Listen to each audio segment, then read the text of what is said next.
What's up everybody? For today's video we're going to be talking about a tool in Photoshop that I like to use to help speed up my processing, and it's known as dust and scratches. Now dust and scratches helps me eliminate hot pixels. Hot pixels typically form when you're taking long exposures.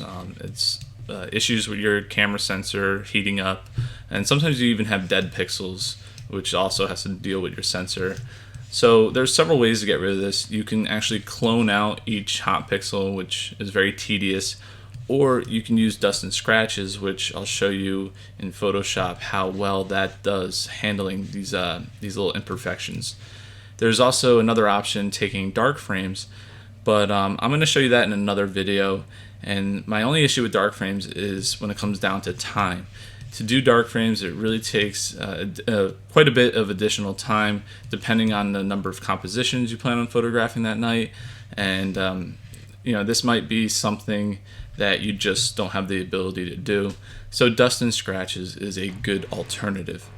Now people also like to use dust and scratches to eliminate some of the stars in the sky, and we're going to be using this image to kind of give you an example of that. You might be asking why you want to actually eliminate some of the stars. Well, some people feel that the stars are just too bright or too overpowering for the image, and they just want to reduce them a little bit, reduce the number of them in the sky, and also it'll help bring out the dust clouds and the core of the Milky Way just a little bit better. It makes it pop, and it gives it kind of a cool surreal effect. So I'll show you how you could use dust and scratches for that as well. Now again, with photography there's multiple ways to do something, and that goes the same for removing stars from your sky. Again, I can make another video showing an alternative method, which is a little bit more in depth and a little longer to do, but it's a little bit more accurate than dust and scratches. So let's jump over to Photoshop, and I'll show you how we get this done. Now I already imported my images to Photoshop to save some time, and once you have your photos you're going to want to make a copy of each one or whatever you're using. So let's start with foregrounds. Typically I take really long exposures of the foreground. That's why you see the stars trailing here, and that's to help me get a cleaner image. And then I'll take several photos for the sky and kind of blend them back together. Now before I do that, when I'm editing the foreground, I like to clean this up a little bit further. So if we zoom into the shadow areas, you can see all these hot pixels, and we're going to go to Filter,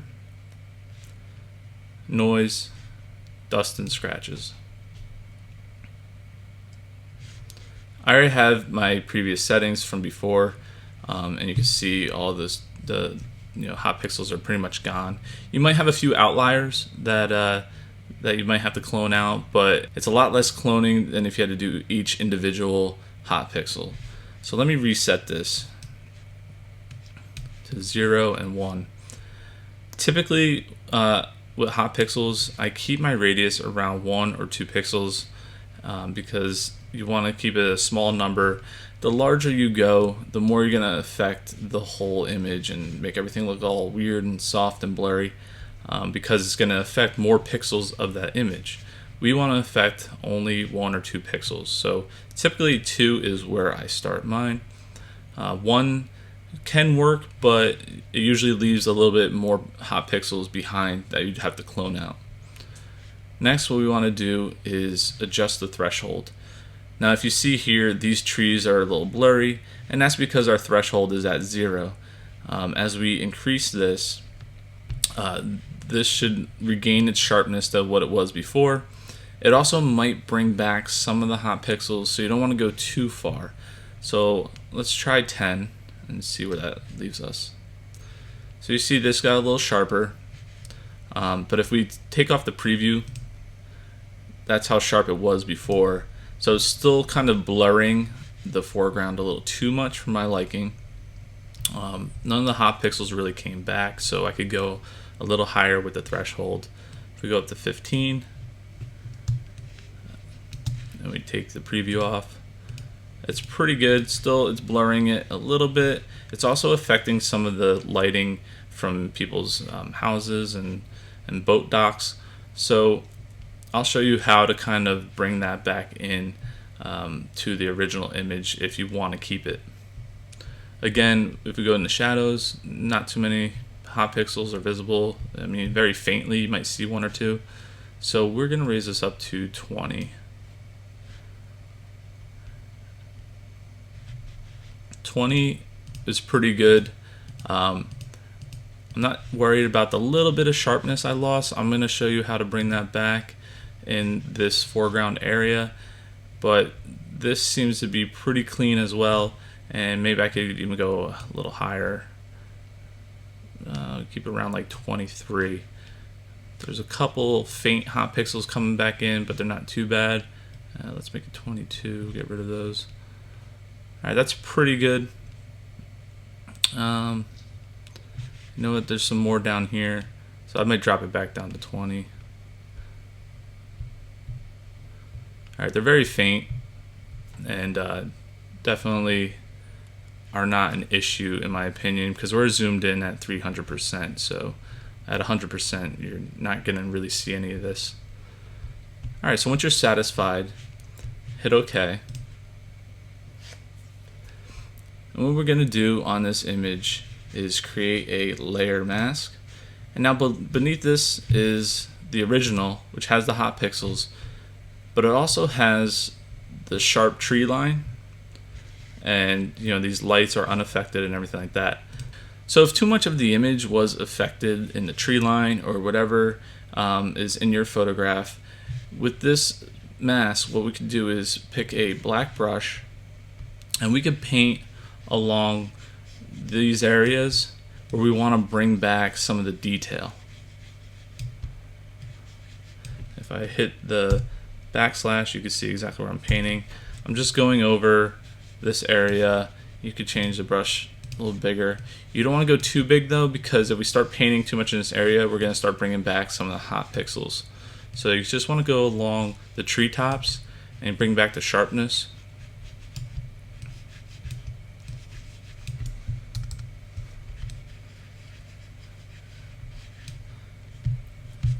And you just do this for the whole image. Some of these lights were probably affected as well in this little town here. So if I paint right here, I could bring back some of those lights. Maybe you don't want to bring those back, and you would just leave it as is. And these are just little hot spots from either dock lights and street lights. Alright, so that's pretty good. You see here, it's pretty clean. And once you're satisfied with that, just merge down the layer. And now on your new layer, you could take either spot and healing brush, or you could also use the clone stamp tool, and any other hot pixels that kind of weren't, you know, they're still a little visible. Like here I got a couple. You could just clone those out. But it's a lot less cloning than what I had to do before, so this really helped me save a bunch of time. Alright, and then once the foreground's good, then I would bring in my sky layer and kind of bring that, you know, blend the sky with my clean foreground. And that's how I would do this photo. Now let's put this at the bottom. Alright, so here's another image of Lake Tahoe at Bonsai Rock. And this I used a tracker for the stars, and I blended it back in with my foreground. And the problem with this is sometimes trackers tend to gather more light, and you get a lot more stars that are visible in your image, and a few people might not like that. So if you're one of those people and you're like, oh, there's just too much going on in the sky, dust and scratches is a quick and easy way to kind of help fix that. Again, there's another long, tedious way to kind of get rid of stars, but dust and scratches is just a really quick fix. And what we want to do is make a copy like I did before. And we're going to go to dust and scratches under filter, noise, dust and scratches. And again, keep your pixel radius around 1 or 2 when playing around with this. And you want to start at a low threshold and just slowly bring it back up so you get to an image of your liking.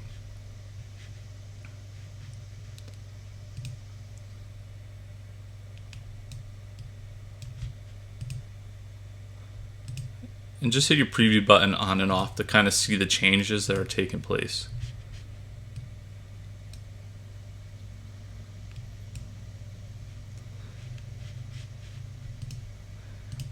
It's not much. You want to keep it as subtle as possible.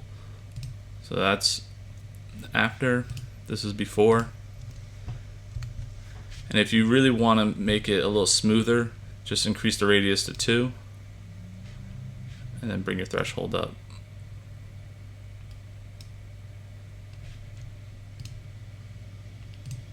Before, after. Alright, so a radius of 1 pixel is going to be a lot more subtle. If I show you the before and after one more time, you see it's just a nice subtle difference. And if we do a radius of 2 pixels, it's going to be a lot more drastic. In this case, you want to increase your threshold a little bit. It kind of boils down to personal preference. Let's just stick with 2 pixels, and I'll show you what you do to kind of bring back some of the stars if you think it's too much. So if we zoom out, you can see the dust clouds and the core of the Milky Way are just a lot more visible. Now we have less stars in the sky. Now you can always bring some back by lowering the opacity and kind of just find a happy medium that works for you. You could also just leave it as is if that's how you want your image to look. Just be aware that if you're doing this to the sky and you don't want to affect the foreground, you will have to make a mask. And you'll have to paint this whole foreground area so it's not affected by what you just did with the dust and scratches.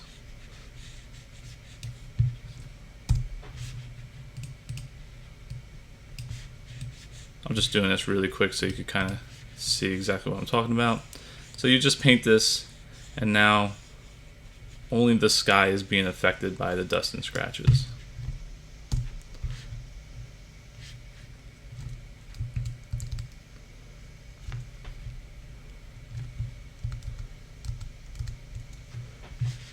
Once you get to this step, a lot of people like to either dodge and burn these little dust clouds and make them a little more prominent, or you could also do an S-curve.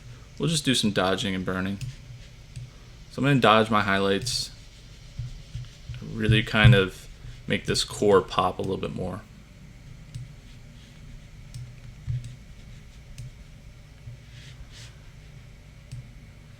And if we go to the burn, again, keep your exposure around 1%.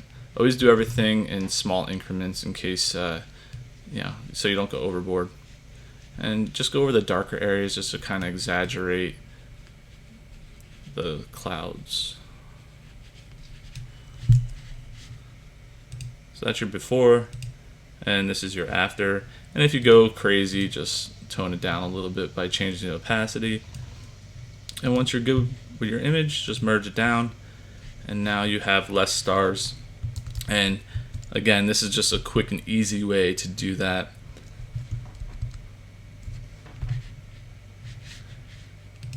So that's it. That's how I like to clean up my foregrounds, and that's how I like to reduce some of the stars in the sky.